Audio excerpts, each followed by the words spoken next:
Hey all, welcome back to the channel, and if you're new, my name is Neil and I run Roundup Save with my fiance Jenna. Thanks for stopping by.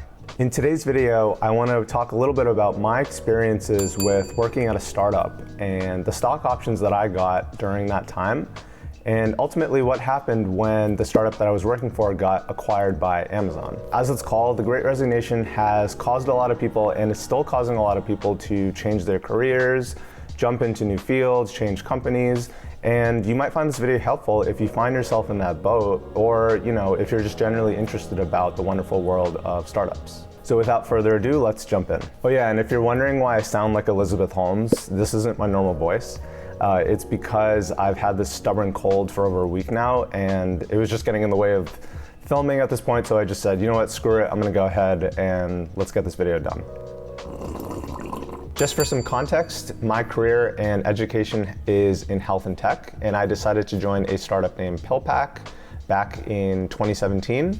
And PillPack is an online retail pharmacy that specializes in prepackaging medications and basically delivering them right to your home. PillPack was acquired by Amazon in 2018 for roughly $1 billion.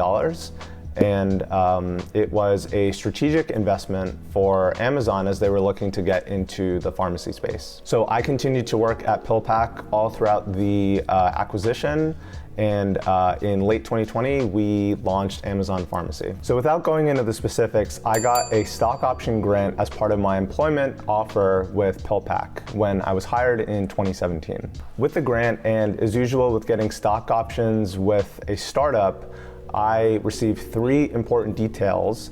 So the first one was the number of options that I was receiving, the vesting schedule, and the strike price. So I'll get a little bit more into options and what that means in terms of shares. But if we start off with vesting schedule, that means basically the number of options that you receive over a set period of time.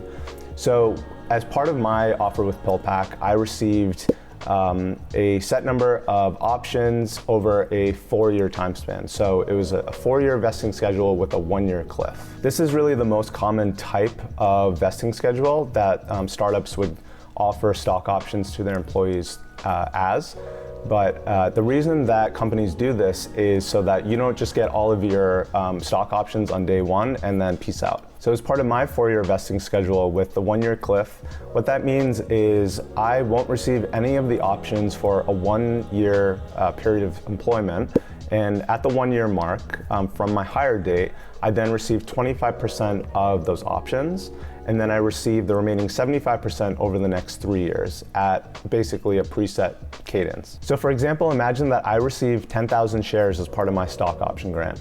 As you can see here, I got 2,500 at the 1-year mark, and then the rest came over the remaining 3 years. So the third detail, the strike price, is essentially the price of the company's share at the time when you join the company. And this by and large depends on the valuation of the company at the time when you're hired. So putting all these 3 details together, so after I began vesting, meaning I started to collect my options after the 1-year waiting period, the 1-year cliff, I then had basically the ability to exercise my stock options. What that means is I now had the ability to buy actual company shares at the valuation of the company at that time at a discounted price per share.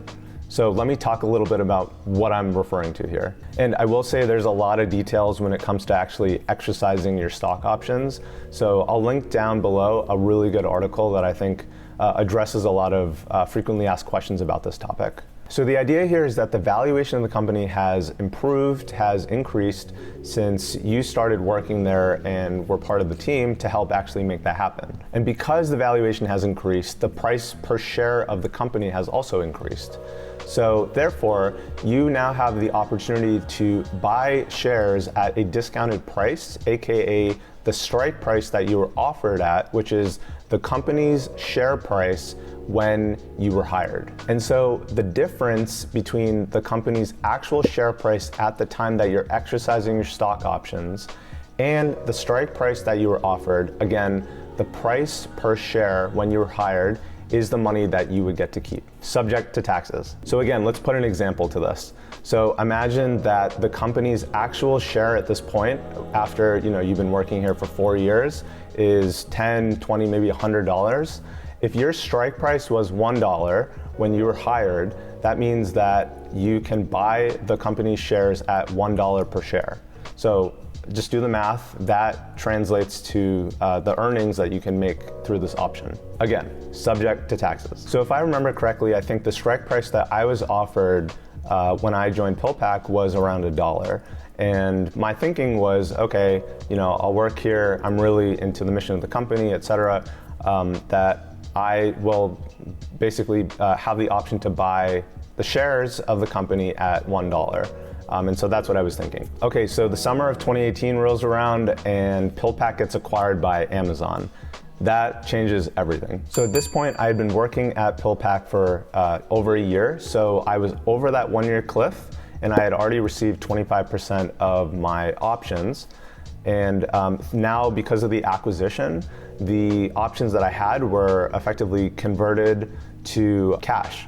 And so I received a cash out at the time of the acquisition. However, for the remaining amount of options that I still had unvested, AKA that 3-year waiting period, those were actually converted to Amazon options that was then presented to me through an offer with Amazon, as a result of the acquisition, that I had to accrue on a different vesting schedule. And the conversion of PillPack shares to Amazon shares that were unvested, in my case, like I said, that was based on the Amazon share price at the time of the acquisition. So again, in mid 2018. The vesting schedule carried over, but the difference was it was now on a 3-year vesting schedule with a 1-year cliff, effectively. And because Amazon is a public company, they use something called restricted stock units as opposed to stock options.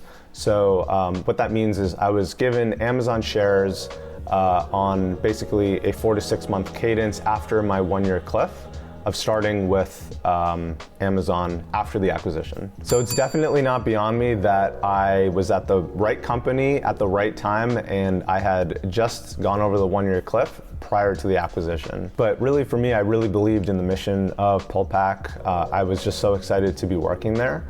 And I think for startups in general, definitely the stock options and equity can make a difference.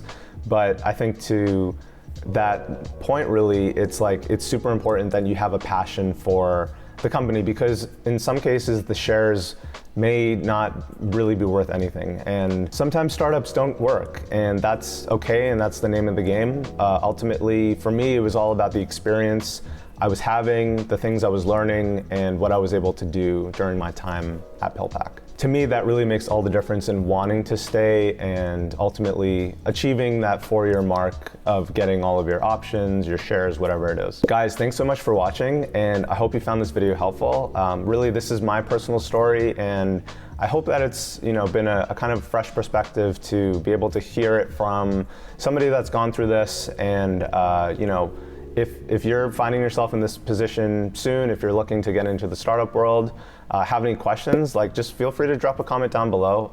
I'm totally in love with startups. I only wish the best for you, because it is a lot of work, but it's a very, very rewarding experience as well. If you could also go ahead and hit that like button as well, that would be very much appreciated and help the algorithm out. Also, if you could subscribe to the channel, also would be very appreciated too.